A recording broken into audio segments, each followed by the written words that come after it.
Bihar board से जितने भी परीक्षार्थी इंटर बोर्ड एग्जाम 2025 में सम्मिलित होने जा रहे हैं, तो उससे पहले आपका सेंटअप एग्जाम जो चल रहा है, आपका इंटर बोर्ड एग्जाम 2025 के लिए इंटर का सेंटअप एग्जाम 2024, तो इसमें आर्ट साइंस कॉमर्स सबका हिंदी और अंग्रेजी का पीछे पेपर कुछ कारणवश डेट आगे बढ़ा दिया गया था, जो 23 के दिन होगा। तो आपके इसी प्रश्न पत्र से देख लीजिए, हिंदी का एग्जाम होगा, हिंदी और अंग्रेजी दोनों विषय की हम लोग चर्चा करेंगे। तो अभी क्लास में पूरा हिंदी का सोल्यूशन हम लोग जान लेते हैं, फिर आपके अंग्रेजी का। चूंकि ये प्रश्न आपके सेंटअप एग्जाम का तो ओरिजिनल क्वेश्चन पेपर है ही, सबका देख लीजिए, आर्ट साइंस कॉमर्स सबके लिए यही प्रश्न पत्र है, बट उसके साथ साथ फाइनल बोर्ड एग्जाम में भी यहाँ से कुछ प्रश्न रिपीट करेंगे, तो इसको बार बार रिवीजन करके आपको याद करके जाना है। तो यहाँ पे सबका आप जानते हैं सब्जेक्ट कोड अब एक यही मतलब कि सेंटअप एग्जाम में सेट किया गया है। यही फाइनल बोर्ड एग्जाम में जाएंगे तो 10 सेट कोड में प्रश्न रहेगा ए से जे तक। तो यहाँ पे देखिए हिंदी का है, यहाँ पे बताया जा रहा है साइंस कॉमर्स आर्ट सभी का इसी से एग्जाम होगा 23 के दिन। और ये द्वितीय पाली में है, प्रथम पाली में अंग्रेजी का तो भी हम लोग चर्चा कर चुके हैं, चैनल को सब्सक्राइब करके देख लीजिएगा। 100 ऑब्जेक्टिव प्रश्न मैं पूरा आपको कराऊंगा, एग्जाम में कोई 50 बनाइएगा, बट ये पूरा 100 आपको याद रखना है फाइनल बोर्ड एग्जाम के लिए। और 6 टाइप का जो सब्जेक्टिव प्रश्न वो भी इसी क्लास में पूरा सॉल्यूशन करा दूंगा। देखिए सेंटअप एग्जाम का ओरिजिनल क्वेश्चन पेपर है, चलते हैं सीधे प्रश्न पे। 1 से 100 तक ऑब्जेक्टिव प्रश्न, 50 प्रश्न का ही उत्तर आपको देना है OMR शीट पे। पहला प्रश्न आपसे क्या पूछा है कि प्रतिष्ठा शब्द का विशेषण क्या होगा। तो विशेषण किसी भी चीज की विशेषता बतलाता है तो प्रतिष्ठित हो जाएगा, ठीक है। जैसे कहते हैं प्रतिष्ठित व्यक्ति, तो व्यक्ति कैसा प्रतिष्ठित है तो उसकी विशेषता बता रहा है। पुस्तक शब्द का विशेषण क्या होगा, तो पुस्तक शब्द का विशेषण हो जाएगा आपका पुस्तकीय, ठीक है। जैसे एक पुस्तकीय ज्ञान है तो ज्ञान की विशेषता बता रहा है, ऑप्शन ए सही उत्तर हो जाएगा। करें नमक शब्द का विशेषण, तो नमक शब्द का विशेषण आपका क्या हो जाएगा, नमकीन हो जाएगा, ऑप्शन बी याद करके जाइए। सरोवर शब्द का संधि विच्छेद क्या होगा, तो सरोवर जो वो आपका शब्द है ये विसर्ग संधि का उदाहरण है, तो सरह प्लस वर हो जाएगा, ऑप्शन डी सही उत्तर है 4 नंबर प्रश्न का। 5वें प्रश्न आया है कि निम्नलिखित में कौन दीर्घ स्वर संधि, तो यहाँ पे देखिए गिरिंद्र में देख रहे हैं ना, ये दीर्घ हो गया है, तो यही दीर्घ स्वर संधि का उदाहरण है, तो ऑप्शन डी सही उत्तर है। पंचम शब्द का संधि विच्छेद कीजिए, तो पंचम जो है ये आपका व्यंजन संधि का उदाहरण है, पम प्लस चम होता है, तो ऑप्शन ए सही उत्तर याद करके जाइए। 7वें प्रश्न पूछा है कि दुरात्मा शब्द का संधि विच्छेद क्या होगा, तो दुरात्मा का होता है दुह प्लस आत्मा, तो ऑप्शन डी याद रखेंगे। 8 पे प्रश्न आया है कि निम्न में से कौन शुद्ध शब्द है, ये आपसे प्रश्न पूछा जा रहा है, तो प्रवृत्त जो है बिल्कुल सही सही लिखा गया है, तो यही सही उत्तर है। 9 पे प्रश्न आया है कि निम्नलिखित में से कौन शब्द द्वंद्व समास का उदाहरण है, तो शिव और पार्वती ये द्वंद्व समास का उदाहरण है, क्योंकि इसमें दोनों पद प्रधान है। पसेरी शब्द में कौन सा समास है, तो पसेरी का अर्थ होता है 5 शेर, तो पहला पद संख्यावाचक, तो द्विगु समास याद रखेंगे।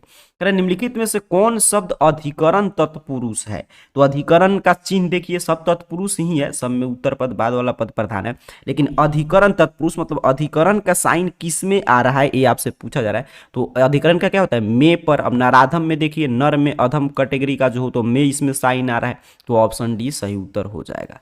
उपकुल शब्द में कौन सा समास है, तो उप जो है पहला पद अव्यय है, तो अव्ययी भाव समास है। आचार शब्द का विलोम क्या होगा, तो आचार का विलोम क्या होता है, अनाचार होता है, तो ऑप्शन सी सही उत्तर है। तिमिर शब्द का विलोम क्या होगा, तो तिमिर का विलोम, तिमिर में अंधकार, तो हो जाएगा प्रकाश। कर कुरूप शब्द का विलोम क्या होगा, तो कुरूप का विलोम क्या होगा, सुरूप होगा, तो ऑप्शन बी सही उत्तर है।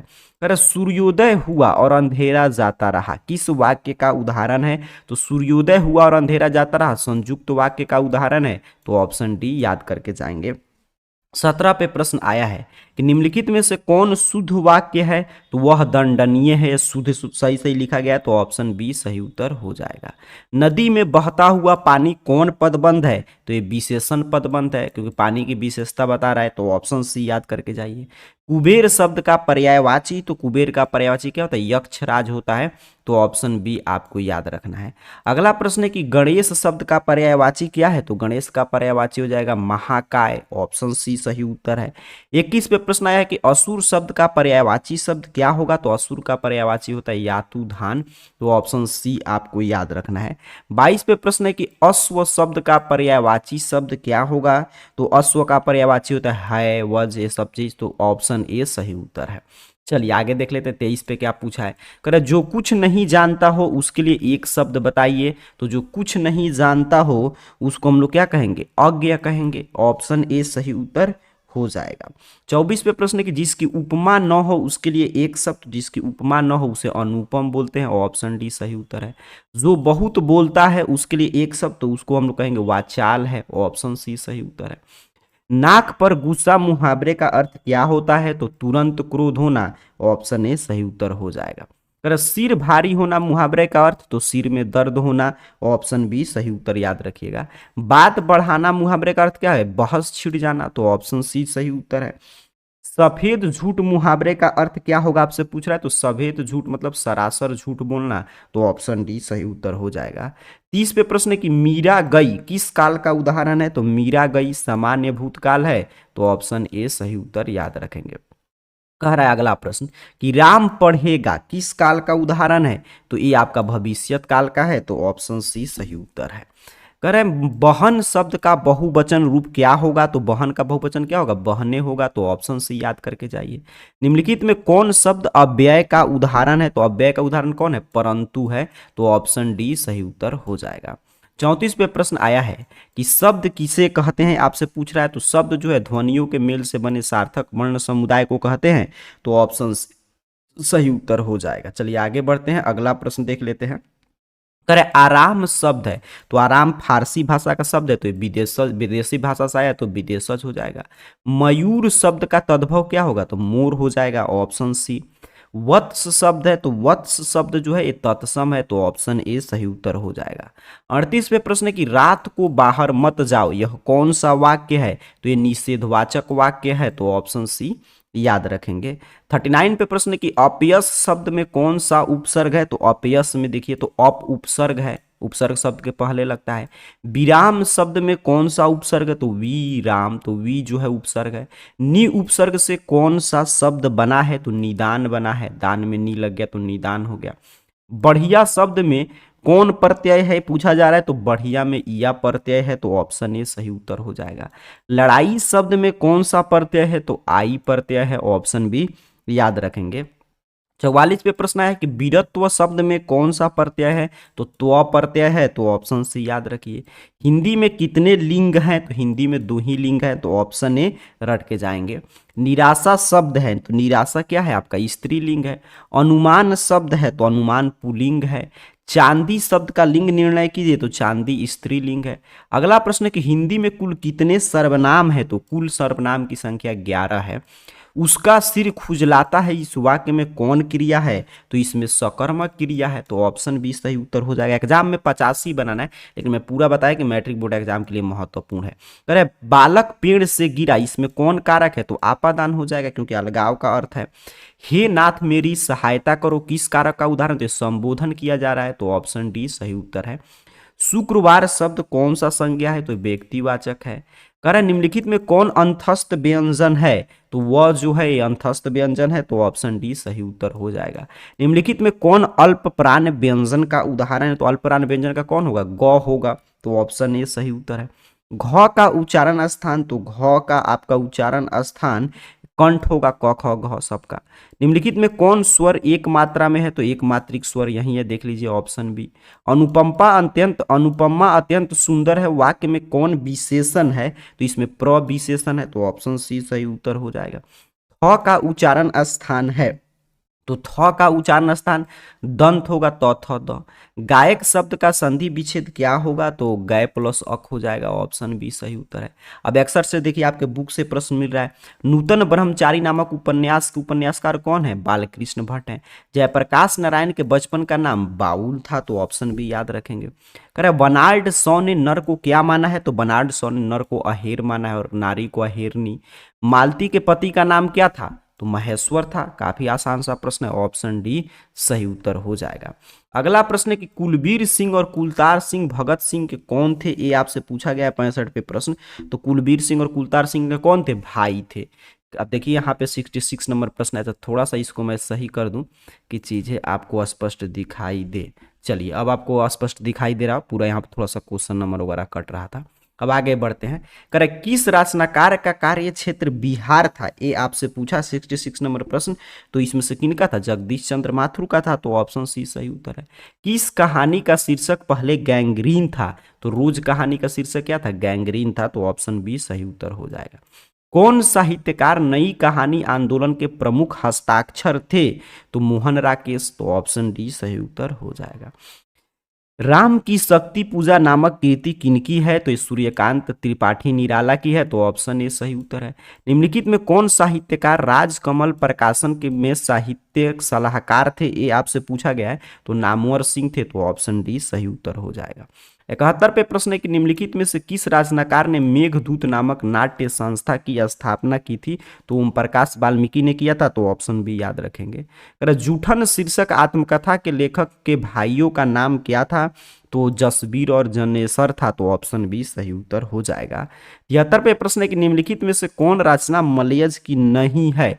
तो अबूतर कबूतर इनकी रचना है, नहीं है। तो आगे बढ़ते हैं, अगला प्रश्न करे थानु किस कहानी की पात्र है? तो थानु तिरिछ में है। तो ऑप्शन डी सही उत्तर है। दत्तात्रेय के दुख किसकी रचना है? तो उदय प्रकाश जी की रचना है। तो ऑप्शन सी सही उत्तर हो जाएगा। जे कृष्णमूर्ति का जन्म किस राज्य में हुआ था? तो इनका जन्म जो है आंध्र प्रदेश में हुआ था। तो ऑप्शन बी याद रखेंगे। अगला प्रश्न आया है कि मलिक मोहम्मद जायसी किस काव्य परंपरा के कवि थे? ये आपसे पूछा जा रहा है। तो प्रेमाख्यान काव्य परंपरा के थे। तो ऑप्शन बी सही उत्तर हो जाएगा। निम्नलिखित में कौन कवि अष्टछाप में शामिल थे? तो अष्टछाप में सूरदास कवि शामिल थे। तो ऑप्शन बी सही उत्तर है। निम्नलिखित में कौन कृति सूरदास द्वारा रचित नहीं है? देखिए नहीं है तो चित्ररेखा इनकी कृति है, नहीं है तो ऑप्शन ए सही उत्तर हो जाएगा। चलिए आगे बढ़ते हैं, 80 नंबर प्रश्न देखते हैं। 80 पे आपसे प्रश्न पूछा है कि हनुमान बाहुक नामक कृति किसकी है? ये आपसे 80 नंबर प्रश्न पूछा गया है। तो ये तुलसीदास की कृति है। तो ऑप्शन बी याद रखेंगे। 81 पे प्रश्न है कि तुलसीदास के गुरु कौन थे?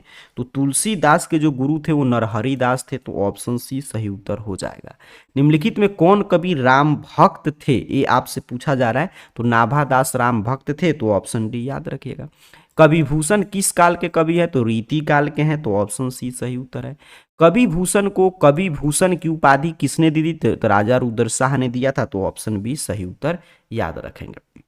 अगला प्रश्न है कि कविता लेखन के आरंभ जयशंकर प्रसाद ने किस भाषा से किया था? तो उन्होंने किया था व्रज भाषा से। तो ऑप्शन ए सही उत्तर हो जाएगा। 86 पे प्रश्न आया है कि इंदु नामक पत्रिका का प्रकाशन किसने किया? तो इंदु नामक पत्रिका का प्रकाशन जो है वो आपके जयशंकर प्रसाद ने किया था। तो ऑप्शन ए याद रखेंगे। 87 पे प्रश्न है कि निम्नलिखित में से कौन रचना छायावाद की प्रतिनिधि रचना है? तो कामायनी है। तो ऑप्शन डी सही उत्तर हो जाएगा। 88 पे प्रश्न है कि स्वाधीनता संग्राम में सक्रिय भागीदारी किसकी थी? तो सुभद्रा कुमारी चौहान की थी।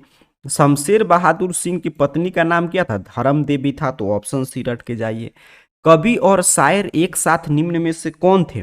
तो शमशेर बहादुर सिंह थे। तो ऑप्शन ए सही उत्तर हो जाएगा। कर निम्नलिखित में से कौन रचना गजानन माधव मुक्ति बोध की है? तो काठ का सपना जो है गजानन माधव मुक्ति बोध की रचना है। हरचरना किसका प्रतिनिधि करता है? ये आपसे पूछा गया। तो आम आदमी का। तो ऑप्शन ए सही उत्तर हो जाएगा। कह रास्ता इधर से है किसकी रचना है? तो ये रघुवीर सहाय की रचना है। तो ऑप्शन बी सही उत्तर है। 94 में प्रश्न था कि इंदिरा गांधी कृषि विश्वविद्यालय में एसोसिएट प्रोफेसर के पद पर कौन कवि कार्यरत थे? तो विनोद कुमार शुक्ल थे। तो ऑप्शन बी सही उत्तर हो जाएगा। निम्नलिखित में से किस कवि को दयावती मोदी कवि शिखर सम्मान प्राप्त हुआ था? 95 पे प्रश्न है। तो अशोक वाजपेयी को। तो ऑप्शन डी सही उत्तर हो जाएगा। अगला प्रश्न है कि बिहार लोक सेवा आयोग द्वारा चयनित होकर कारा अधीक्षक के पद पर किस कवि ने कार्य किया था? तो इस पे कार्य किए थे ज्ञानेंद्र पति। तो ऑप्शन सी सही उत्तर हो जाएगा। अगर 1870 से 90 के बीच लगभग 300 कहानियां किसकी प्रकाशित हुई थी? तो गाइडा मोपासा की। तो ऑप्शन सी सही उत्तर हो जाएगा, गाइडी मोपासा। 98 पे प्रश्न आया कि किस लेखक की रचना शासन व्यवस्था और उसके तंत्र की अमानवीयता को रेसे रेसे से उखेड़ता है? तो ये आप किनका होगा? अंतन चेखव का। तो ऑप्शन ए सही उत्तर हो जाएगा। अगला प्रश्न है कि अफ्रीकी देश कांगो में किस लेखक का जन्म हुआ था? तो इसमें जन्म हुआ था हेनरी लापेज का। 100 पे प्रश्न है कि मृत्यु के कुछ समय पहले स्मृति बहुत साफ हो जाती है। यह पंक्ति आप किस शीर्षक कहानी की है? तो ये पंक्ति हम लोग पढ़ते हैं उसने कहा था। तो पूरा मैं 100 में 100 का उत्तर करा दिया। अब चलिए सब्जेक्टिव प्रश्न का भी मैं सॉल्यूशन करा दे रहा हूँ। तो सबसे पहले आपको देख लीजिए पहले प्रश्न, फिर मैं उत्तर बताऊंगा कि एक पर निबंध लिखना है तो इसमें से किसी एक पर आप लिख सकते हैं। दो अवतरण का 100 प्रसंग व्याख्या करना है।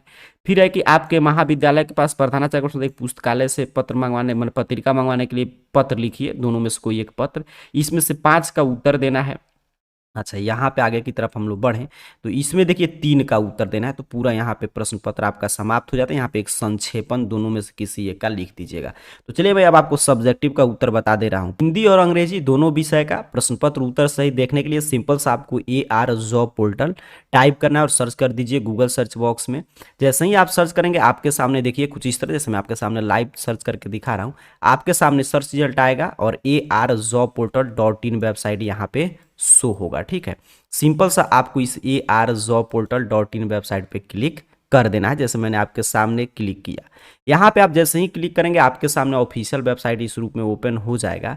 नीचे की तरफ बढ़िएगा, बिहार स्पेशल में आ जाइएगा। ठीक है, यहाँ पे बिहार स्पेशल में, और यहाँ पे देखिए इंटर सेंटअप एग्जाम का ऑल सब्जेक्ट का लिखा गया है, यहाँ पे आप देख पा रहे हैं। सिंपल सा आपको इस पोस्ट पे क्लिक कर देना है। यहाँ पे Bihar special inter sent up exam वाला है, यहाँ पे आप क्लिक करेंगे तो आपके सामने हर एक जानकारी ओपन हो जाएगा। और चूंकि इंग्लिश और हिंदी का आर्ट साइंस कॉमर्स सबका सेम ही है, तो कहीं पे भी आप क्लिक कर सकते हैं। तो जैसे हिंदी का भी हम लोग चर्चा करें तो हिंदी के सामने बने हुए क्लिक हियर पे क्लिक कर दीजिए। ठीक है, जैसे मैंने आपके सामने क्लिक किया, यहाँ पे देखिए तो ये हिंदी एग्जाम को लेकर एक एक जानकारी आपके सामने ओपन कर देगा, जैसे कि किस रूप में प्रश्न पत्र आया, पूरा ऑब्जेक्टिव का 100 में 100 का सॉल्यूशन है। सब्जेक्टिव देखिए एक निबंध लिखना था तो मैंने महंगाई पे लिख दिया है। यहाँ पे 2 अवतरण का व्याख्या था तो वो भी 2 उत्तर है। यहाँ पे पूरा आपके सामने मतलब कि जो पत्र वगैरह लिखना था, 5 प्रश्न का उत्तर, फिर 3 प्रश्न का उत्तर, फिर संक्षेपण, देखिए पूरा 100 में 100 का सॉल्यूशन है। तो पूरा हिंदी का पेपर का सॉल्यूशन मैं करा दिया। ARjobportal.in वेबसाइट से आकर आप बिहार स्पेशल से क्लिक करके डाउनलोड भी कर सकते हैं। आप सभी को बहुत बहुत धन्यवाद।